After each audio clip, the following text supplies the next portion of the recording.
ముందుగా నన్ను ఈ ప్రాంతానికి ఆహ్వానించినటువంటి పెద్దలు, గౌరవనీయులు జాన్ గారికి ప్రత్యేకమైనటువంటి వందనాలు తెలియజేస్తున్నాను. అదేవిధంగా వారికి సహాయకులుగా ఉండి మరి ఈ సలహా ఇచ్చి ఈ కార్యక్రమానికి ఆహ్వానించిన నరసింహరావు అన్నయ్య గారికి కూడా మరి వందనాలు తెలియజేస్తున్నాను. అదేవిధంగా రామకృష్ణ గారికి కూడా, అదేవిధంగా నా జత పని వారు జోషన్న గారికి, దైవ సేవకులకి, వేదికను అలంకరించిన వారందరికీ, మరి మీ అందరికీ కూడా యేసుక్రీస్తు నామం పేరిట వందనాలు తెలియజేస్తున్నాను. చెప్పండి అమ్మ వందనాలు. వందనాలు అంటే ఒకరొకరు చూసుకుంటున్నారు, ఎందుకు చూస్తున్నారు కదా అందరు నాకెళ్ళి. మీ అందరికీ వందనాలు. ఓకేనా? రైట్. ఇప్పటి వరకు చక్కని మాటలు తెలియపరిచారు. వినాలని ఆశ ఉందా? తొందర బంద్ చేస్తే బాగుంటుందన్న మనసుందా? నిజం చెప్పాలి, అంతేగా? వినాలని ఉంది కదా. ఓకే. దేవుని మాటలు తెలియపరచడానికి మేము పెందలాడే వచ్చాం, కానీ ఒక మైక్ సెట్ ప్రాబ్లం వల్ల, ఒక మౌత్ ప్రాబ్లం వల్ల ఇదంతా కూడా ఆలస్యం అయిపోయింది. కనుక దయచేసి మమ్మల్ని మన్నించవలసిందిగా మీ అందరం కూడా మిమ్మల్ని కోరుతున్నాము. ఆలస్యం మీది కాదు, మాది కూడా కాదు.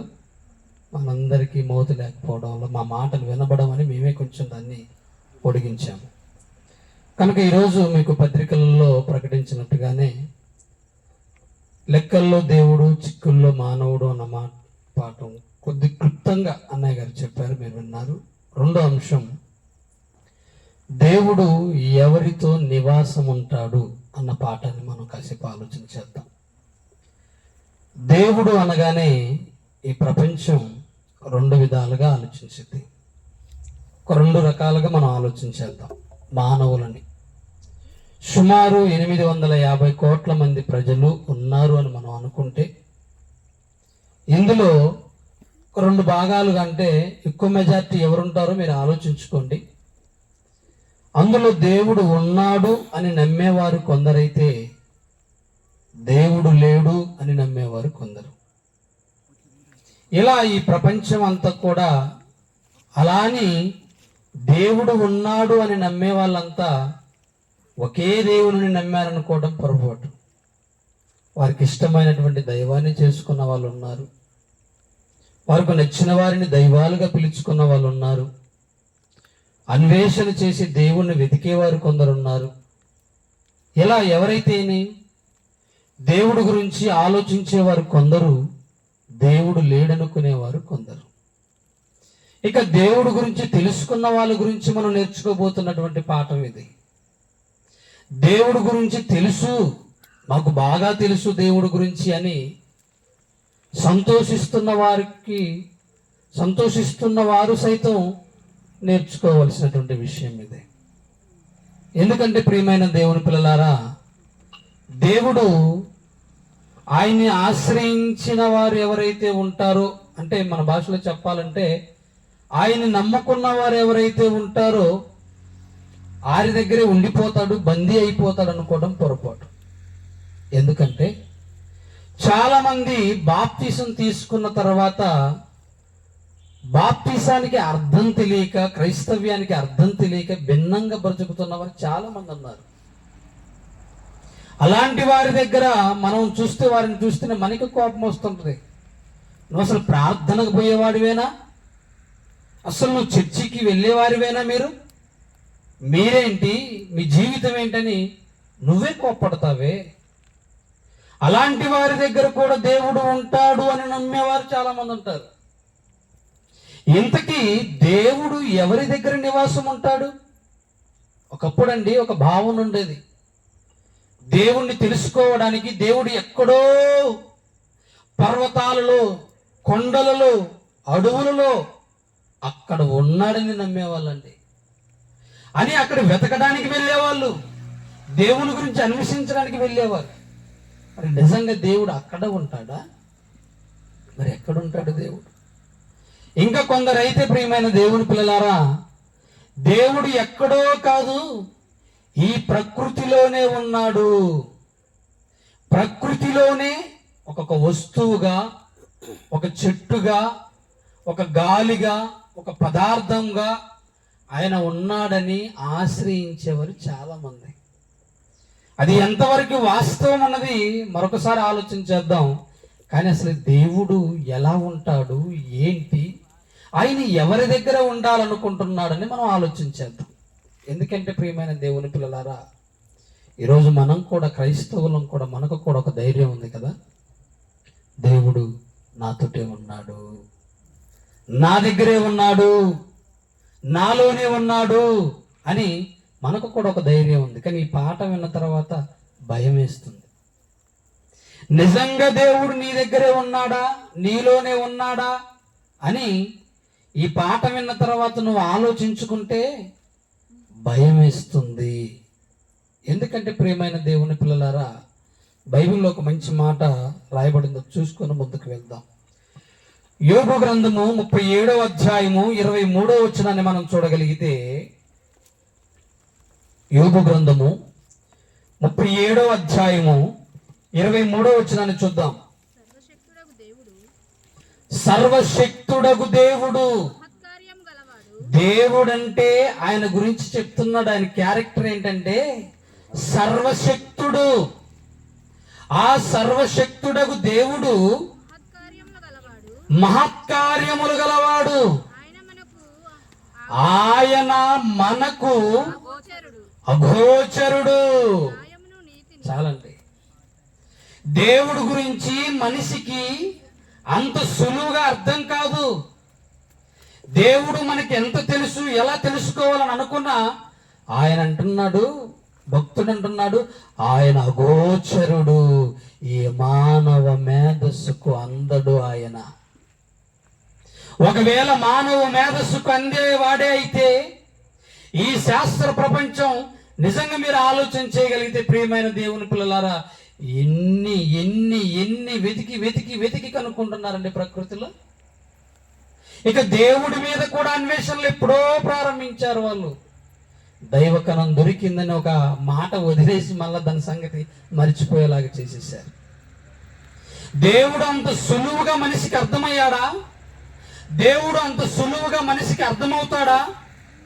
దేవుడు ఎక్కడ ఉన్నాడని ఆలోచించుకునేప్పుడు ఈ మనిషి దేవుడు ఉన్నాడా లేడా అని సందిగ్ధంలో ఉన్న ఈ మనిషికి దేవుడు ఎక్కడ ఉంటాడు అన్న సంగతి తెలుసుకునే ఆలోచన ఉందంటారు. ఒకసారి ఆలోచన చేయండి. భక్తుడు ఏమంటున్నాడు? దేవుడు అగోచరుడు, అంత సులువుగా అర్థం కాడు ఈ ప్రపంచానికి అంటున్నాడు భక్తుడు. ఇంకొక మాట కూడా చూద్దామండి. యోబు గ్రంథం 26వ అధ్యాయము 14వ వచనాన్ని చూద్దాం.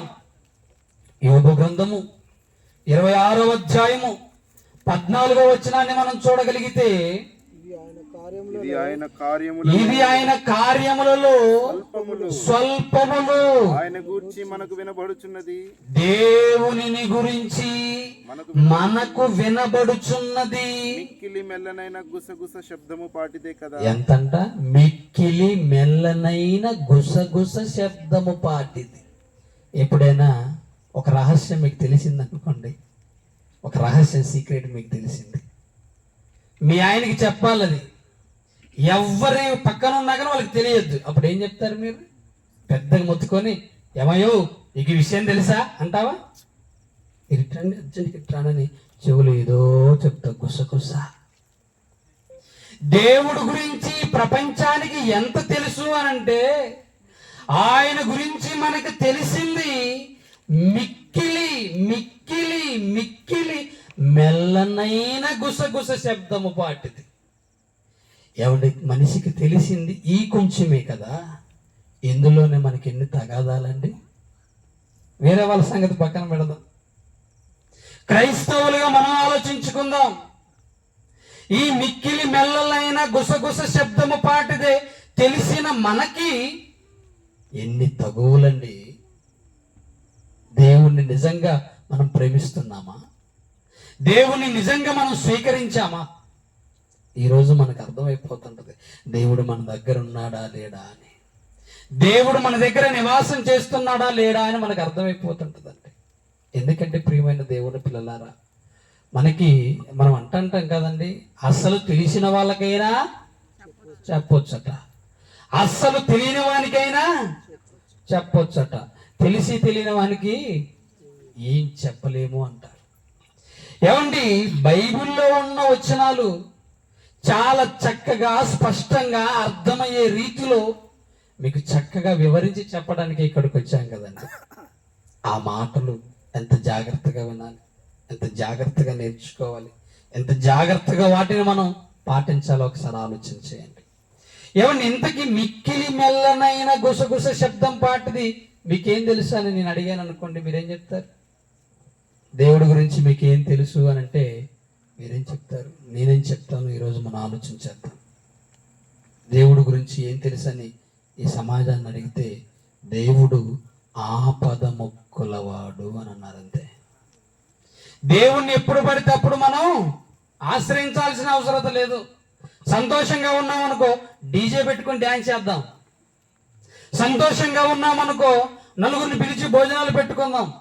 సంతోషంగా ఉన్నామనుకో ఇంకేదైనా కార్యక్రమాలు చేసుకుందాం. కానీ బాధ వచ్చింది అనుకోండి, అప్పుడు పాస్టర్ గారిని పిలిచి, అయ్యా మాకు చాలా కష్టాల్లో ఉన్నాం, ప్రమాదంలో ఉన్నాం, కొంచెం ప్రార్థన చేయండి. అప్పటి వరకు చెప్తే దేవుడు లేడు పాలేడు పో అంటారు. ఎప్పుడు దేవుడు అవసరం అని అంటే ఈ సమాజం ఏమంటుందో తెలుసా? వారికి తెలిసిన విషయం ఏమంటుందో తెలుసా? ఆపద మొక్కులవాడు. ఆపదొచ్చిందాన్ని ఆయన్ని అడిగితే అన్నీ ఇచ్చేస్తాడు, అంతే తప్ప ఆయనకి ఎప్పుడు పడితే అప్పుడు అవసరం లేదు అని. నువ్వు కూడా అంతే ఉంటావా? నువ్వు కూడా అలానే ఉన్నావు కదా? ఎంతమంది నిజంగా చెప్పండి, ఉదయకాలం లేవంగానే ప్రార్థన చేసుకునే వాళ్ళు ఎంతమంది? తర్వాత ఉదయం లేచిన తర్వాత బైబిల్ చదువుకునే వాళ్ళం ఎంతమంది? ఈ వారం అంతలో కొద్ది రోజులైనా కొద్ది మాటలైనా నలుగురికి చెప్దాం అనుకున్న వాళ్ళం ఎంతమంది? మనమైన భక్తిగా ఉన్నామా లేమని వాక్యాన్ని బట్టి ఆలోచించుకునే వాళ్ళం ఎంతమంది? ఆలోచించండి. మిక్కిలి మెల్లనైన గుసగుస శబ్దం పాటిది మనకేం తెలుసో భక్తులు రాయిస్తున్నాడు దేవుడి గురించి. ఒకసారి చూద్దాం, ముందుకెళ్దాం. రాజుల మొదటి గ్రంథము 8వ అధ్యాయము 27వ వచనంలో మనం చూడగలిగితే, భక్తుడికి తెలిసిన మిక్కిలి మెల్లనైన గుసగుస శబ్దము పాటిది ఏంటి అని మనం అడిగితే అక్కడ అంటున్నాడు దేవుడి గురించి నాకేం తెలుసు అంటే అని రాయిస్తున్నాడు. చూడండి, నిశ్చయముగా దేవుడు ఈ లోకమందు నివాసము చేయడు. ఆకాశ మహాకాశములు సహితము నిశ్చయముగా దేవుడు ఈ లోకమందు నివాసము చేయడు.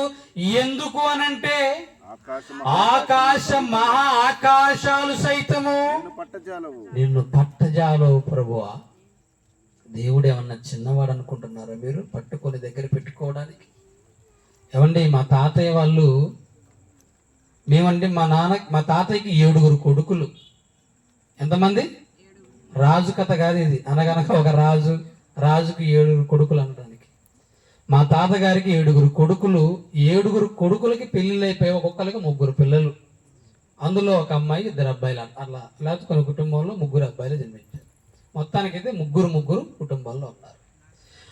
మా తాతయ్య వాళ్ళకి పెద్ద డాబా ఏదో లేదండి, చిన్న గుడిసె, ఒక పాక అంటారు కదండి, చుట్టి గుడిసె అంటారు కదా, అది.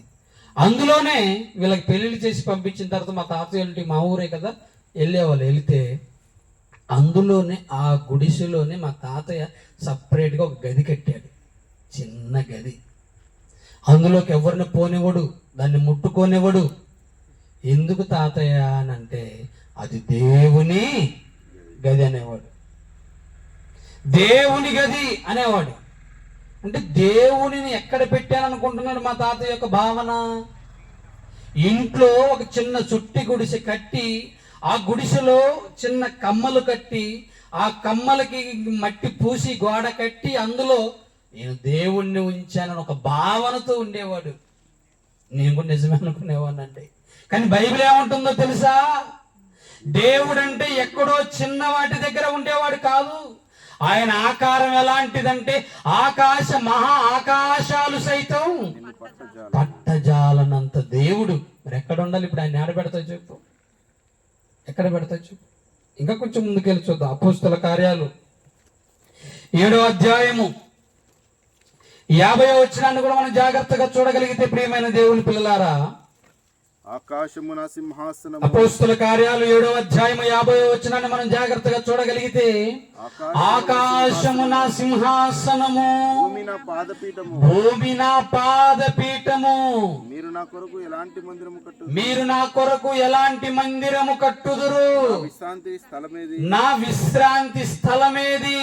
ఇవన్నీ నా హస్తకృత్యములు. ఇవన్నీ కూడా నా హస్తకృత్యములు కావా. నా పాదపీఠమయ్యా భూమి. ఈ భూమి ఎంత ఉందండి? భూగోళం అంతా కలిపితే ఇందులో 3 వంతులు నీరట, 1 వంతు ఆరిన నేల భూమిగా మనకు కనబడుతుంది. ఆయన మహా ఆకాశాల మీద కూర్చుంటే ఆ దేవుని యొక్క పాదం పెట్టుకునేటువంటి పీఠమట ఈ భూమి. మరి ఆ దేవుణ్ణి ఎక్కడ పెడతావు నువ్వు? ఆ దేవుణ్ణి ఎక్కడ ఉంటాడని నువ్వు నమ్ముతున్నావు? ఆ దేవుడు ఎలా నివాసం చేస్తాడని నువ్వు అనుకుంటున్నావు? ఒకసారి ఆలోచించు. ఎక్కడున్నాడంటే చాలా మంది అనుకుంటున్నారు. ఈ మధ్యకాలంలో మా గ్రామంలో ఒక టీం బయలుదేరింది. ఆ విషయం నా దగ్గర కూడా వచ్చింది. దేవుడు ఎక్కడున్నాడో తెలుసా? దేవుడు కొత్తగూడెంలో ఒక ఇంట్లో ఉన్నాడు. ఏడున్నాడట? దేవుడు కొత్తగూడెంలో ఒక ఇంట్లో ఉన్నారు. ఆ అమ్మగారి దగ్గరికి వెళ్తే నీకు అసలుకి బడి చేసింది ఎవరు చెప్తారట? తెలుసు కదా బడి అంటే. అది పోగానే అదే పని వాళ్ళది. ఏది జరిగినా చెప్తారట. నిజంగా అంటే అక్కడి నుంచి వెళ్ళిపోతున్నారండి. ఏంటి రోజు తెల్లారుజామున వెళ్ళిపోతున్నారు 3 గంటలకి. ఎన్నడూ లేవని వాళ్ళు 7 అయినా 8 అయినా లేపితేనే లేచేటోళ్ళు 3 గంటలకే ప్రయాణం అయిపోతున్నారు. ఏందక్క అని అంటే, నీకు తెలియదా తమ్ముడు, దేవుడు అక్కడ వెలిశాడట. ఏ దేవుడు? బైబిల్లో ఉన్న దేవుడేనట. అర్థమవుతుందా? దేవుడు ఏమంటున్నాడో తెలుసా? నా ఆకారం ఏంటో తెలుసా? నా ఆకారం ఏంటో తెలుసా? ఈ భూమి నా పాదపీఠము. అలాంటి గొప్ప దేవుడు ఎక్కడ నివాసం చేస్తాడు? మీరు ఒకసారి ఆలోచించండి. ఎవరితో నివాసం చేస్తాడో చెప్పండి. నిజంగానే మనం ఆలోచన చేస్తే మనకు కూడా అర్థమైపోతుంది. దేవుడు నిత్యముగా ఈ లోకమందు నివాసము చేయడు. మరి ఎలా? మరి ఎలా? సర్వోన్నతుడైన దేవుడు హస్తకృతాలయములో నివసించడు కదా. ఎలా? ఎక్కడ నివసిస్తాడు ఇప్పుడు ఆయన అని మనం ఆలోచన చేస్తే, ప్రియమైన దేవుని పిల్లలారా, ఆయన ఆకారం అంత పెద్దదైనా, ఆయన మనసు అంత పెద్దదైనా, ఆయన మనసులో ఒక కోరిక ఉంది. అదేంటో చూస్తే ఆశ్చర్యం అనిపిస్తుంది. చూద్దామండి. ఇప్పుడు 1 రాజుల గ్రంథం 6వ అధ్యాయము 13వ వచనాన్ని మీరు చూడగలిగితే, ప్రియమైన దేవుని పిల్లలారా, 1 రాజుల గ్రంథము 6వ అధ్యాయము 13వ వచనాన్ని మీరు చూడగలిగితే, నా జనులైన ఇశ్రాయేలీలను విడిచిపెట్టక నేను వారి మధ్య నా జనులైన ఆ పదాన్ని చూడండి ఎలా రాశాడు. నా జనులు అని అంటే అర్థం ఏంటో తెలుసా? ఆయన్ని ఆశ్రయించిన వాళ్ళు, ఆయన్ని నమ్మిన వాళ్ళు, ఆయనే దేవుడుగా భావించుకున్న వాళ్ళు, ఆయనని వెంబడిస్తున్న వాళ్ళు. నా జనులైన ఇశ్రాయేలీలు. అయితే ఏం చేస్తాడంటే ఇశ్రాయేలీల గురించి చెప్తూ, వారిని నేను విడిచిపెట్టక నేను వారి మధ్య నివాసము చేసేదను. నేను ఎక్కడ ఉండాలనుకుంటున్నానో తెలుసా? నన్ను ఆశ్రయించినందుకు, నన్ను నమ్మినందుకు, నన్ను వెంబడిస్తున్నందుకు మహా ఆకాశాలను సైతం విడిచిపెట్టేసి ఈ జనుల మధ్య నివసించాలి అని ఒక కోరిక పుట్టిందంటండి ఆయనకి. ఎలా నివసించగలడు ఆయన? ఏమండి, మీరు ఎప్పుడైనా గమనించారా? ఏంటి అని అంటే, బైక్ ఎంత ఉంటుందండి? బైక్ మీద ఎంతమందికి కూర్చోడానికి అవకాశం ఉంటుంది? అంతే కదా. ఒకవేళ 2, మా అయితే ఇష్టం ఉంటే మన పిల్లలు ఇంకెవరంటే 3. ఏమండి, ఒకే బైక్ మీద 7-8 మందిని కూర్చోబెట్టుకునేటోళ్ళు కూడా ఉంటారు తెలుసు. మీరు ఈ మధ్య నా ఫేస్బుక్లో చూశాను. ఎలా కూర్చోబెట్టుకోగలుగుతున్నావు అని అంటే, ఎప్పుడు కూర్చోబెట్టుకుంటావు అంటే, ఇష్టమైతే, సొంత వారైతే. బైక్ మీద కూడా 2 కూర్చుంటారు. అదే సొంత వారు అనుకోండి, కన్న బిడ్డలో లేకపోతే అక్క చెల్లెల్లో అన్న తమ్ముళ్ళు ఉన్నారనుకోండి, అడ్జస్ట్ అయిపోయి 4 కూర్చోబెట్టుకోవడానికి ప్రయత్నం చేస్తాం. అదే బయట వాళ్ళు లిఫ్ట్ అడిగారు అనుకోండి బండి మీద, ఒక్కలో ఉన్నా గాలి తక్కువ ఉందనో పెట్రోల్ లేదనో ఏదో ఒకటి కారణం చెప్తా. అవునా కదా చెప్పండి. దేవుడు కూడా ఏమనుకుంటున్నాడో తెలుసా? మహా ఆకాశాలు సైతం పట్టజాలని ఆకారము నాదైనప్పటికీ నా జనులైన వారిని నేను విడిచిపెట్టేవాడిని కాదు. నేను వారి మధ్యలో ఏం చేయాలనుకుంటున్నాను? నివాసం చేయాలనుకుంటున్నాను. వచ్చాడా నిజంగా దేవుడు? మరి ఇశ్రాయేలీల మధ్యలో నివాసం చేశాడా దేవుడు? అంటే వారి మధ్యలోనే నివాసం చేశాడండి.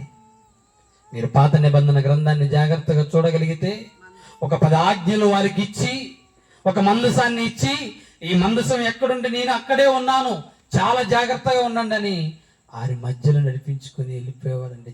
దేవుడు అక్కడ వారితో నివాసం చేసేవాడండి. ఒక ప్రత్యక్ష గుడారాన్ని ఏర్పరచుకున్నారు వారి మధ్యలో. నిజంగండి, దేవుడికి నచ్చితే మహా ఆకాశాలు సైతం ఆయన్ని పట్టజాలనంత ఆకారమైన నీ దగ్గరికి వచ్చి ఇమిడిపోవాలనుకుంటాడు. నువ్వు నచ్చాలి ఆయనకి. ఇంకా కొంచెం ముందుకెళ్ళి చూద్దాం. 2 కొరింథీయులకు రాసినటువంటి 2వ పత్రిక 6వ అధ్యాయము 16వ వచనాన్ని మీరు చూడగలిగితే, కొరింథీయులకు రాసినటువంటి 2వ పత్రిక 6వ అధ్యాయం 16వ వచనాన్ని చూద్దాం. 16వ వచనం నుంచి, నేను వారిలో నివసించి సంచరింతును. ఎక్కడ ఏమంటున్నాడు తెలుసా అండి? నేను వారి మధ్యలో నివసిస్తానన్న మాట ఇందాకడది. అది రాజుల గ్రంథంలో ఉన్నది, అది ఇశ్రాయేలీయులకు చెప్పింది. ఇప్పుడు మనతో ఏమంటున్నాడో తెలుసా? నేను వారిలో నివసించి సంచరింతును. నేను వారి దేవుడినై యుందును, వారు నా ప్రజలై యుందురు. ఇక నుంచి నేను ఎక్కడో కాదయ్యా, వారిలో ఉండాలనుకుంటున్నాడు. ఎందుకు ఉండాలనుకుంటున్నాడు? దేవునికి మనకి ఉన్న రిలేషన్ ఏంటి?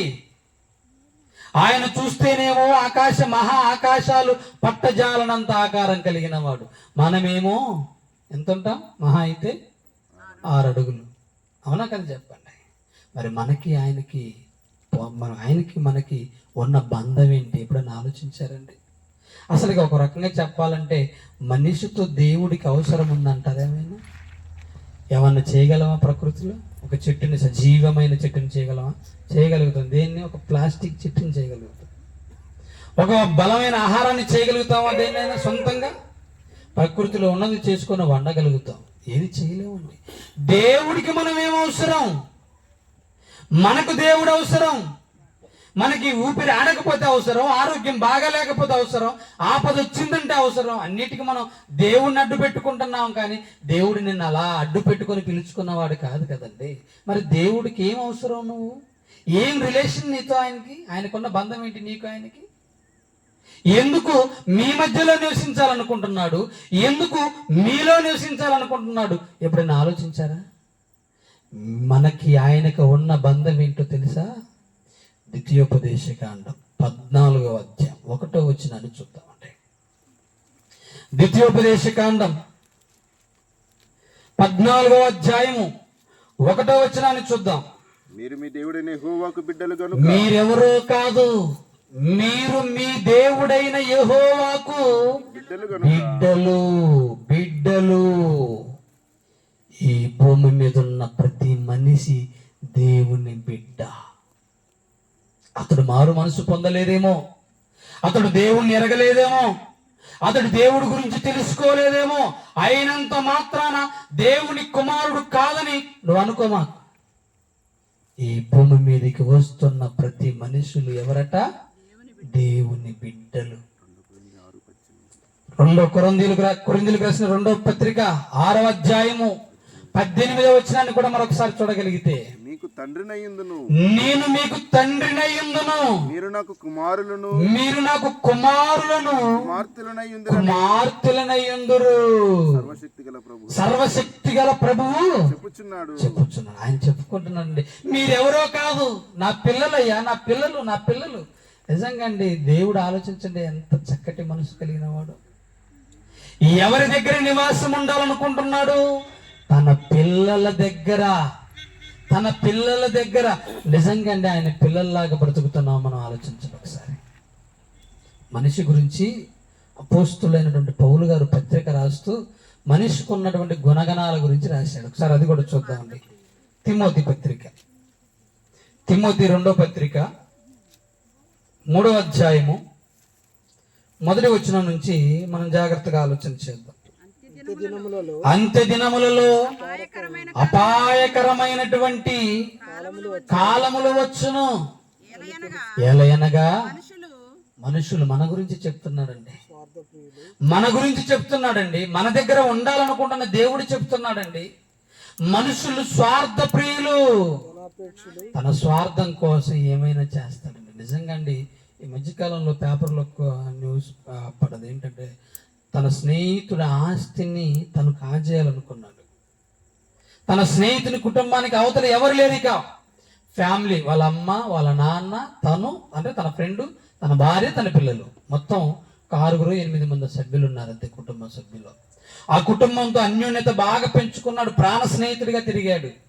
ఆఖరికి ఏం చేశాడంటే తన ఆస్తిని, తనకున్న బంగారాన్ని తీసుకోవడానికి ఏం చేశాడు, సంపాదించుకోవడానికి తన కుటుంబానంతటిని కూడా చంపేశాడండి.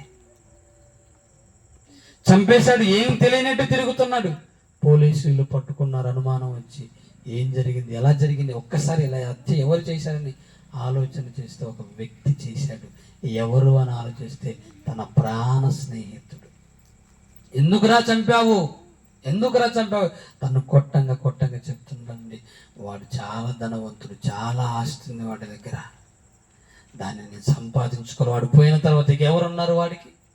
ఇక నేనే కదా తన ప్రాణ స్నేహితుడిని, నేనే కదా వాళ్ళ బిడ్డలాగా పెరిగిన వాడిని, ఇక నాకే దొరుకుతుందని ఆశపడ్డానని చెప్పాడండి. స్వార్థం. ఈరోజు మనం కూడా చూడండి ఒకసారి, నీకు అవసరం ఉంటే వందనాలు చెప్తావు, అవసరం ఉంటే అయ్యగారు వందనాలు అంటూ, అవసరం ఉంటే అన్నయ్య వందనాలు అంటూ, అవసరం ఉంటే అక్క వందనాలు, అవసరం లేకపోతే పలకరిస్తావు. అసలుకి వాళ్ళు వస్తున్నారంటే ఇటు వెళ్ళిపోతాం. మరి మనకు కాలేదు స్వార్థం. మనం ఎలా ఉంటున్నాం ఒకసారి ఆలోచించండి. లోకం ఎలాగుందో దేవుని కుమారులుగా, దేవుని కుమార్తెలుగా పిలువబడుతున్న మనం కూడా అలా స్వార్థంతో బ్రతుకుతున్నాం కదా ఈరోజు. ఇంకేమంటున్నాడు? స్వార్థ ప్రియులు, ధనాపేక్షలు. ధనం అంటే ఆశ, ఆశ. ఏమండి నిజంగా అండి, ధనం అనే ఆశ అనేది, ధనం సంపాదించుకోవాలని ఆశ ఉండదు, అది దురాశగా మారిపోకూడదండి. నిజంగా ప్రియమైన దేవుని పిల్లల, ధనం ధనం ధనం ధనం ధనం ధనం, దానికోసం ఏదైనా చేస్తాం మనం. క్రైస్తవుడు అన్న సంగతి కూడా మర్చిపోతుంటాం మనం ఒక్కొక్కసారి. మనం ఎలా ఉండాలో దేవుడు చెప్పిన అసలు ఆ సంగతులన్నీ కూడా మర్చిపోయి మనం బ్రతుకుతుంటామండి. ధనాపేక్షలుగా మారిపోతున్నారట. ఇంకా బింకములాడు వారు, అహంకారులు, దూషకులు, తల్లిదండ్రులకు అవిధేయులు, కృతజ్ఞత లేని వారు, అపవిత్రులు, అనురాగరహితులు, అజితేంద్రియులు, అపవాదకులు, అజితేంద్రియులు, క్రూరులు, సజ్జన ద్వేషులు, ద్రోహులు, మూర్ఖులు, గర్వాంధులు, దేవుని కంటే సుఖానుభవమును ఎక్కువగా ప్రేమించే వాళ్ళు. ఏమండి మనిషి ఎలా అయిపోయాడు చూడండి. దేవుడు కోపం వచ్చి రాయిస్తున్నాడు. దేవుడు గుణం ఏంటి? ఆయన నేను పరిశుద్ధుడును, మీరును పరిశుద్ధులై ఉండండి ఆయన అంటుంటే, మనిషి గుణం ఎలా మరి మారిపోయిందో చూడండి ఒకసారి. మరి మన దగ్గర నివాసం ఉంటుంది. ఇందులో ఏ ఒక్కటైనా నాలో ఉందో లేదని మనం ఆలోచించుకుందాం ఈరోజు. లేవండి, ఒక్కడి కూడా లేదండి. నిన్ను తల్లిదండ్రులకు అవిధేయులను కాదని చెప్పగలరా? ఏమండి, ఒక గొప్ప సేవకుడు అండి మా గ్రామంలోనే, వాక్యం చాలా బాగా చెప్తాడు. వాక్యం చెప్తా బా సూపర్ ఉందన్నయ్య అంటారు. కానీ వాళ్ళ అమ్మా నాన్న ఏదైనా చెప్పారనుకోండి, నాకు కలవదు, టైం లేదంట, లోబడడు. ఈరోజండి ఇవన్నీ ఉంచుకొని మనం దేవుని పిల్లలుగా మనం పిలువబడితే దేవుడు నీ దగ్గర నివాసం ఉంటాడా? ఆయనకు ఉండాలని ఆశ ఉంది, కానీ ఆయన ఉండాలని నీ దగ్గరకు వస్తే నువ్వు ఆయన్ని స్వీకరించేలాగా, ఆయన ఉండేలాగా నీ మనసు ఉందా? ఆలోచించండి. ఏమండి, మీరు పిల్లలకి పెళ్ళిళ్ళు చేశారు కదండి, పిల్లలకి పెళ్ళిళ్ళు చేశారు కదా. పిల్లలకి పెళ్ళిళ్ళు చేసిన తర్వాత కొంతమంది కోడళ్ళు ఇంటికి వస్తారు. మీ కోడళ్ళు మంచోళ్ళేండి, నాకు చెప్పారు, మీ కోడళ్ళు అంతా బంగారం, మంచోళ్ళు, మిమ్మల్ని బాగా చూసుకుంటారు. అయితే పెద్ద ఇల్లు కట్టి కొడుకుకు పెళ్లి చేసి కోడలు ఇంటికి వచ్చిన తర్వాత ఇల్లు పెద్దగా ఉంది, కానీ కోడలు నిన్ను చిన్న చూపు చూస్తుంది, కోడలని అంటి పెట్టుకొని కొడుకు చిన్న చూపు చూస్తున్నాడు అనుకోండి, ఇల్లు ఎంత పెద్దదైనా కావచ్చు, ఇల్లు ఎంత అందంగా అయినా ఉండొచ్చు, నీకు ఉండాలన్న మనసు ఉంటుందో చెప్పండి ఒకసారి. ఇంట్లో ఇంత పెద్ద ఇల్లు కట్టావు కష్టం చేసి, అన్ని గదులు ఎవరికి వారే పెట్టావు, టయానికి భోజనం పెట్టేటప్పుడు నిన్ను సపరేట్గా చూశారనుకోండి, నువ్వు తట్టుకోగలుగుతావు, ఉండగలుగుతావా? అంటే అంత పెద్ద ఇల్లున్నా, నీ గర్భాన పుట్టిన పిల్లలున్నా, నీకు నచ్చనట్టు నిన్ను పలకరించకపోతే, నిన్ను ప్రేమించకపోతే నువ్వు ఉండటానికి ఇష్టపడవే. అలాంటిది దేవుడి సంఘంలో నువ్వు ఉంటున్నా, పాటలు పాడుతున్నా, ప్రార్థన చేస్తున్నా, దేవుడు నీ దగ్గర ఉండాలంటే ఆయనకు నచ్చినట్టుగా ముందు నువ్వు ఉండాలి. మరి ఉంటున్నావా? నీ మనసు ఉంటుందా? దేవుడికి ఉండాలని ఉంది నీ దగ్గర, దేవుడికి రావాలనే ఉంది నీ దగ్గరికి, కానీ ఆ దేవుణ్ణి స్వీకరించే హృదయం ఎంతమందికి ఉంది చెప్పండి. ఏమండి, బాప్టిజం తీసుకున్న రోజు ఉండే మన స్థితి వేరు. మన సీనియారిటీ పెరుగుతున్న కొద్దీ మనలో ఉండే స్థితి, ఆత్మీయ స్థితి వేరు. మారిపోతుంటామండి, మనం మారిపోతుంటాం. నిజంగా ప్రియమైన దేవుని పిల్లలారా, ఆలోచన చేయండి. దేవుడు ఎవరితో నివాసం ఉండాలనుకుంటున్నాడు? ఎప్పుడైనా అడిగారా, ప్రభువా నువ్వు నా దగ్గర ఉన్నావా? ఒకవేళ నా దగ్గర లేకపోతే ఎక్కడున్నావు, ఎక్కడ ఉండాలనుకుంటున్నావని ఎప్పుడైనా అడుగుతున్నామండి మనం? ఒకసారి బైబిల్కి వెళ్ళి చూద్దాం మంచి మాట. యెషయా గ్రంథము 57వ అధ్యాయము 15వ వచనాన్ని మీరు జాగ్రత్తగా చూడగలిగితే ప్రియమైన దేవుని పిల్లలారా, యెషయా గ్రంథము 57వ అధ్యాయము 15వ వచనాన్ని మీరు చూడండి ఒకసారి. మహాగణుడును, మహోన్నతుడును, పరిశుద్ధుడును, నిత్య నివాసి అయిన వాడు ఆయన చెప్పుకుంటాను, ఇలాగు సెలవిచ్చుచున్నాడు. నేనెవరినంటే మహోన్నతమైన పరిశుద్ధ స్థలములలో నివసించువాడును, అయినను వినయము గల వారి ప్రాణమును ఉజ్జీవింపచేయుటకును, నలిగిన వారి ప్రాణమును ఉజ్జీవింపచేయుటకును, వినయము గల వారి యొద్దను, దీన మనసు గల వారి యొద్దను నేను నివసిస్తున్నాను ఆయన చెప్తున్నాడు. నువ్వు ఎక్కడుంటున్నావు ప్రభు? నీ అడ్రస్ అంటే ఏంటంటే ఆయన చెప్తున్నాడు, ఎవరైతే వినయం కలిగి బ్రతుకుతారో, ఎవరైతే విధేయత కలిగి బ్రతుకుతారో వారి దగ్గర నేను నివాసం ఉంటున్నాను. మరి మనకి వినయం ఉందంటారా? విధేయత ఉందంటున్నారా? ఒకవేళ ఉంటే దేవుడు మీ దగ్గరే ఉంటాడు. ఆ దేవుడు మీ దగ్గర ఉంటే ఎప్పుడైనా సమాజానికి చూపెట్టారు ఆ దేవుణ్ణి? ఫలానాగు నరసింహరావు గారు వస్తున్నారండి, దేవుణ్ణి చూసినట్టే ఉంటుంది. ఫలానా జోషి గారు వస్తున్నారండి, నిజంగా దేవుణ్ణి చూసినట్టే ఉంటుందండి. ఫలానా ఆనంద్ పాల్ గారు వస్తున్నారు, దేవుణ్ణి చూసినట్టుగా ఉంటుంది. జాన్ గారు వస్తున్నారు, దేవుణ్ణి చూసినట్టుగా ఉంటుంది. రామకృష్ణ గారు వస్తున్నారు, దేవుణ్ణి చూసినట్టుగా ఉంటుందని ఎప్పుడైనా మన గురించి ఎవరైనా మాట్లాడుకోగా విన్నారా? అయితే నువ్వు వినయంగా లేవు, విధేయతగా లేవు.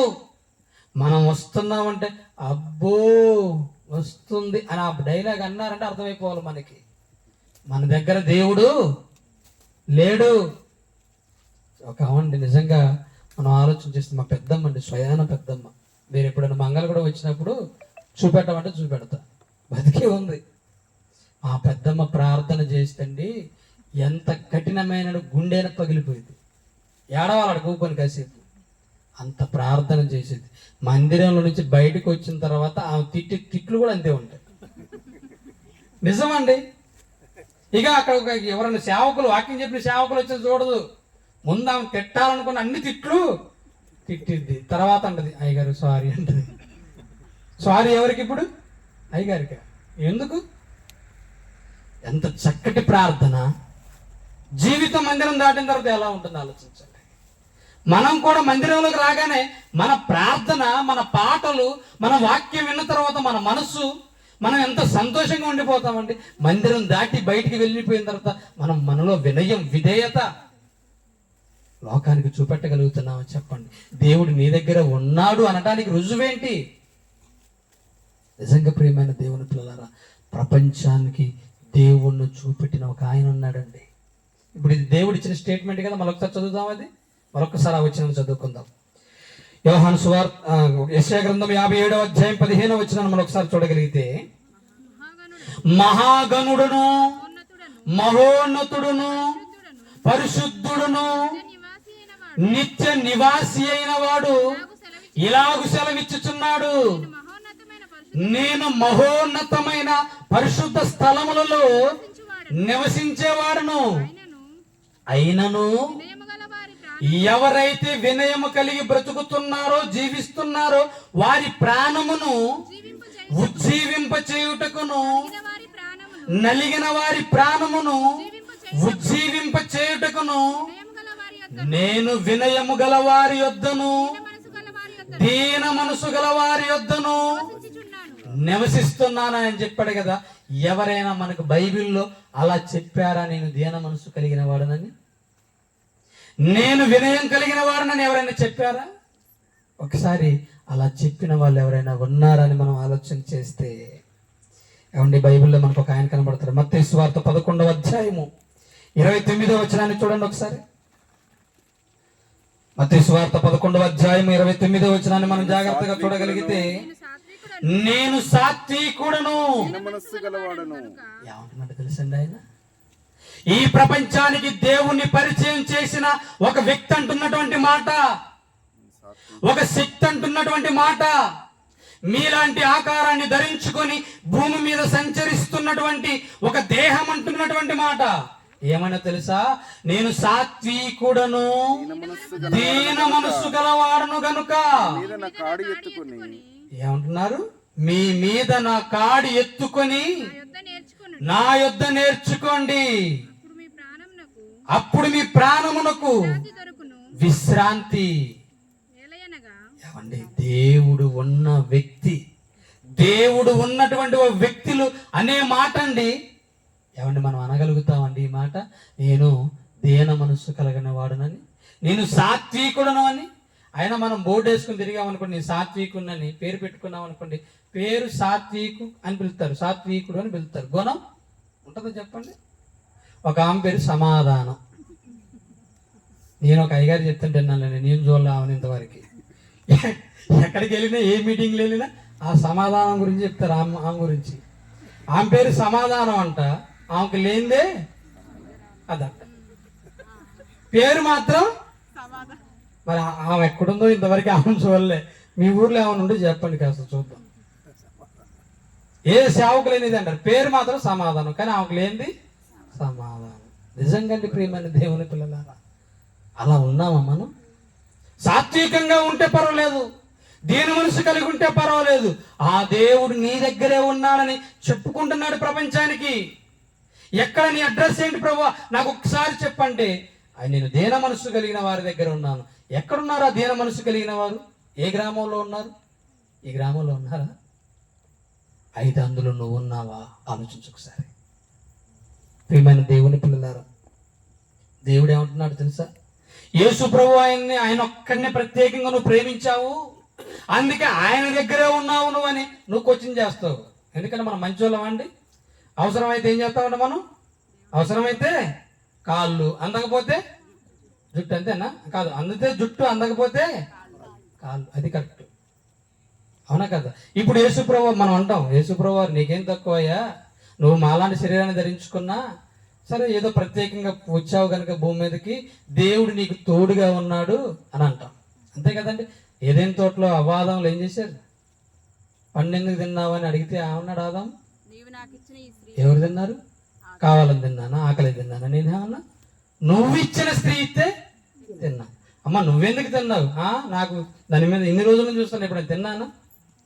నువ్వు చేసిన సర్పం వల్లనే తిన్నాను, మోసపుచ్చినందువల్లనే తిన్నాను. మొత్తం దేవుడి మీద కంప్లైంట్ చేసేవాళ్ళమే కదండి. తప్పును ఒప్పుకునే వాళ్ళం. మనం చెప్పండి, తప్పు చేసి ఒప్పుకుంటాం చెప్పండి. మన పిల్లాడు తప్పు చేశాడని మనం ఒప్పుకుంటాం చెప్పండి. పిల్లాడు ఎవరినో కొట్టంగా మనం చూసాం. వాళ్ళ తల్లిదండ్రులు పరిగెత్తుకొని వచ్చారు, మీ బాబు కొట్టాడు. మా బాబు కొట్టినట్టు నువ్వు చూసావా? వాడు అసలు కొడతాడు అమాయకుడు అని ఎంత కవర్ చేసుకుంటామండి మన పిల్లల్ని. కానీ ఏమండి, మన మనసు ఎలాంటిదో తెలుసా? మనల్ని ఎప్పుడు కూడా మన తప్పులు మనకి జరుగుతున్నప్పుడు వాటిని సరి చేసుకునే వాళ్ళు చాలా తక్కువ. ఆ తప్పుల్ని చెప్పినందుకు వెళ్ళిపోయే వాళ్ళు ఎక్కువ.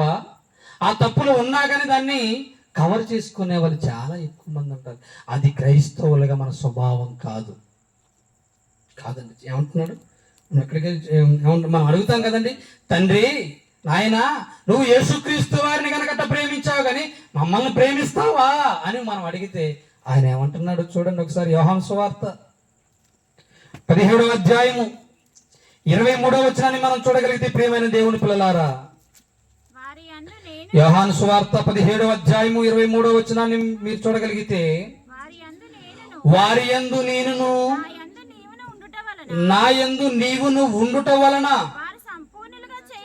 వారు సంపూర్ణులుగా చేయబడి ఏకముగా ఉన్నందున నీవు నన్ను పంపితివనియు నీవు నన్ను ప్రేమించినట్టే. ఇది యేసుప్రభు వారు అంటున్నటువంటి మాట అండి. నీవు నన్ను ప్రేమించినట్టే వారిని కూడా ప్రేమించితివి. దేవుడు ప్రేమ యేసు ప్రభు వారిని ఒకలాగా మిమ్మల్ని ఒకలాగా ప్రేమించాడు అనుకోండి, ఏమైపోతాడు? ఆయన ఏమంటాం? పక్షపాతి, స్వార్థపరుడు అనేస్తాం. కానీ యేసు ప్రభు అంటున్నారు, మిమ్మల్ని వేరేలాగా నన్ను వేరేలాగా ఆయన ఎప్పుడు ప్రేమించలేదు. మీరు తల్లిదండ్రులుగా మీ పిల్లల్ని వేరు చేసి ప్రేమిస్తారా? అమ్మాయి పుట్టింది కనుక సపరేట్గా, అబ్బాయి పుట్టాడు కనుక సపరేట్గా ఉందండి. పాతకాలంలో చూసేవాళ్ళ. మీకు జ్ఞానం వచ్చిన తర్వాత, తెలివి వచ్చిన తర్వాత, బైబిల్ నేర్చుకున్న తర్వాత, విజ్ఞానాన్ని నేర్చుకున్న తర్వాత చూస్తున్నారండి. ఈరోజు సమానంగా చూస్తున్నావే. దేవుడు అంటున్నాడు, నాలో స్వార్థం లేదు నాయన. నేను యేసుని ఎలాగైతే ప్రేమించి యేసు దగ్గర ఉన్నానో, నేను మిమ్మల్ని ప్రేమించి మీ దగ్గర కూడా ఉండాలని అనుకుంటున్నాను. ఎవరు పిలుస్తున్నారు నన్ను చెప్పండి ఒకసారి. ఎవరు పిలుస్తున్నారు? సాత్వికంగా ఉండి మీ దగ్గర ఎవరు స్థలం ఇస్తున్నారు చెప్పండి. ఆయన ఉండేటట్టు ఉండాలి ప్లీజ్. ఆయనకి చిన్న గుడిసైనా పర్వాలేదండి, ఆయన ఉంటాడు. ఎప్పుడు ఉంటాం మనం? చిన్న గుడిసైనా మన కొడుకు, మన బిడ్డ కష్టాల్లో ఉంటే పోయి, ఎంత బంగ్లా ఉన్నా పోయి అక్కడ కాస్త మనశ్శాంతి ఉంటే చాలు, అక్కడ పోయి బ్రతుకుతామే. దేవుడు మిమ్మల్ని అన్యాయంగా వదిలేశాడు అనుకుంటున్నారా? కొంతమంది అంటారండి, కష్టం రాగానే దేవుడు లేడు, పాడు లేడు. ఒక అక్క ప్రార్థన మానేసింది. ఎందుకు అక్క ప్రార్థన మానేసి ఉంటే, ప్రార్థనకి రాకముందే నేను బాగున్నాను అంటున్నావు. ఎప్పుడు బాగుందంట? ప్రార్థనకు రాకముందు. ఎందుకు? ప్రార్థనకు రాకముందు లోకంలో అన్ని టేస్టులు చూసింది. ప్రార్థనకు వచ్చిన తర్వాత అన్ని బంద్ కదండి. ప్రార్థనకు వచ్చిన తర్వాత నీ ఇష్టం వచ్చినట్టుగా మాట్లాడతానంటే సెట్ అవ్వదు, నీ ఇష్టం వచ్చినట్టుగా ఉంటానంటే సెట్ అవ్వదు, నీ ఇష్టం వచ్చినట్టుగా బ్రతుకుతానంటే సెట్ అవ్వదు. ఆమెకు అట్లా అనిపించింది. మరి ఏం చేద్దాం చెప్పు. మరి మనం, దేవుడు అంటున్నాడు, నేను రావాలనుకుంటున్నాను, ఉండాలనుకుంటున్నాను. కానీ ఏ వ్యక్తి సాత్వికంతో బ్రతుకుతున్నాడు, ఏ వ్యక్తి వినయంతో బ్రతుకుతున్నాడు? ఏమండి, మన గ్రామంలో ఎవరైనా అన్యులు మనల్ని చూసి పలానా దేవుడు కుమారుడు, దేవుడు కుమార్తె అండి అనగలుగుతారండి? అలా బ్రతకాలండి. నిజంగా చెప్పాలంటే అలా బ్రతకాలి. అలా బ్రతికినప్పుడు దేవుడు మన దగ్గర నివాసం చేస్తాడు. చివరిగా ఒక మాట చూసుకొని ముగింపులోనికి వెళ్ళిపోదాం. ప్రియమైన దేవుని పిల్లలారా, యాకోబు పత్రిక 4వ అధ్యాయం 8వ వచనాన్ని మీరు చూడగలిగితే, యాకోబు పత్రిక 4వ అధ్యాయం 8వ వచనాన్ని మీరు జాగ్రత్తగా చూడగలిగితే, ప్రియమైన దేవుని పిల్లలు 7వ వచనం చదవని ఇంకా బాగుంటుంది. కాబట్టి దేవునికి లోబడి ఉండుడి, అపవాదిని ఎదిరించుడి. దేవునికి మీరు లోబడి గనక ఉండగలిగితే అపవాది మిమ్మల్ని చూసి పరారైపోతాడు. ముందు వాడి మీ ముందు నిలవలేడు. ఎందుకంటే మీ దగ్గర ఉన్నది ఎవరు? దేవుడు. దేవుడు అండి. తర్వాత అదే అంటున్నాడు కింద, అపవాదిని ఎదిరించుడి, అపవాదిని ఎదిరించుడి, వాడు మీ యొద్ద నుండి అప్పుడు మీ యొద్ద నుండి వాడు పారిపోవును. దేవుని యొద్దకు రండి. మీరు ముందేం చేయాలి తెలుసా? దేవుని యొద్దకు రండి, అప్పుడు ఆయన మీ దగ్గరికి వస్తాడు. దేవుని యొద్దకు రావడం అంటే మందిరానికి రావడం ఒకటే కాదు, ఆయన మాటలను విని పాటించడం. మరి దేవుడి దగ్గరికి మీరు వచ్చారా? వస్తే ఆయన చెప్పినట్టుగా మీరు బ్రతుకుతున్నారా? ఆలోచించండి. దేవుడు ఎక్కడ నివాసం చేస్తాడు? వినయం కలిగిన వారి దగ్గర. ఎవరి దగ్గర? విధేయత కలిగిన వారి దగ్గర, దీన మనసు కలిగిన వారి దగ్గర, నలిగిన హృదయం కలిగిన వారి దగ్గర. మరి మనం ఎలా ఉంటున్నాం ఒకసారి ఆలోచించండి. కనుక ప్రియమైన దేవుని పిల్లలారా, ఎంత అర్హులో అండి మనం అర్హత లేని వాళ్ళం. అసలు ఆయన నిన్ను ప్రేమించి లోకాలను విడిచిపెట్టి నీ దగ్గర నివాసం చేయాలనుకుంటున్న దేవుణ్ణి చేర్చుకుంటే నీ జీవితం టోటల్గా లోకానికి భిన్నంగా ఉంటుంది. అది మర్చిపోమాకు ఎప్పటికీ. కానీ నువ్వు కూడా లోకంలో నలుగురితో నేను ఒక్కడిని అనుకున్నావు అనుకో, దేవుడు నీ దగ్గర నివాసం చేయుడు. ఉన్నాడని అనుకుంటున్నావు నువ్వు, అంతే. ఉన్నాడనుకొని బ్రతుకుతున్నావు, అంతే. కొందరు అంటే కదండి, బాగా ప్రేమ బాగుందనుకోండి, పిల్లలు ఎవరైనా చనిపోయారు అనుకోండి, ఎలా బ్రతుకుతారు? ఉన్నాడనుకొని బ్రతుకుతారు. అలా బ్రతికి అలా మైండ్ సెట్ అంతా కూడా అలానే ఉంటుంది. మీరు కూడా, మనం కూడా దీన మనసు లేక మనం నిజంగా దేవుడు చెప్పిన ఆజ్ఞల ప్రకారం బ్రతకక మన హృదయం అంతా కూడా ఇంకా పాపంతో ఉండి దేవుడు ఉన్నాడని చెప్పుకునే విషయంలో చాలా అబద్ధికులం అయిపోతామండి. అబద్ధికులం అయిపోతాం. ఎప్పుడు నిజంగా సహోదరులు అంటున్నారు సఖ్యత లేదండి, ఐక్యత లేదండి. కొందరైతే సేవకులు ప్రార్థనే వద్దంటున్నారండి. ఒక రోజుతో ఒకరికి దగ్గరికి వెళ్ళొద్దు అంటున్నారు. ఎందుకండి? బలపరచడానికి కదా వచ్చేది, దేవుడు వాక్యాన్ని వినిపించడానికే కదా. కానీ ప్రియమైన దేవుని పిల్లలారా, దేవుడు ఎక్కడున్నా దేవుడే. ఆ దేవుని స్వీకరించిన వ్యక్తులు ఎక్కడున్నా నిజంగా సాత్వికంతో వినయంతో ఉంటారని, నలిగిన హృదయంతో ఉంటారని, వారు దేవునికి కనపరుస్తారని దేవుని వాక్యం సెలవిస్తుంది. మరి మీరు రామకృష్ణ గారు అండి, మొదటిగా జాన్ గారు నిజంగా వారి ప్రాంతాలను తీసుకొని వచ్చారు. తర్వాత వారి దగ్గర నుంచి నరసింహన్నయ్య గారిని పరిచయం చేశారు. తర్వాత రామకృష్ణన్నయ్య గారిని పరిచయం చేశారు. ఇలా ఈ సర్కిల్ అంతా తర్వాత జోషన్నయ్య గారు ఈ ప్రాంతంలోకి వస్తున్నారు. ఇలా ఈ ప్రాంతంలో నిజంగా అండి వాక్యాన్ని చెప్పడానికి మీ దగ్గరికి రావాలంటే మేము ఎందుకు వచ్చామో తెలుసా? దేన్ని ఆశించి వచ్చామో తెలుసా? దేన్ని ఆశించి?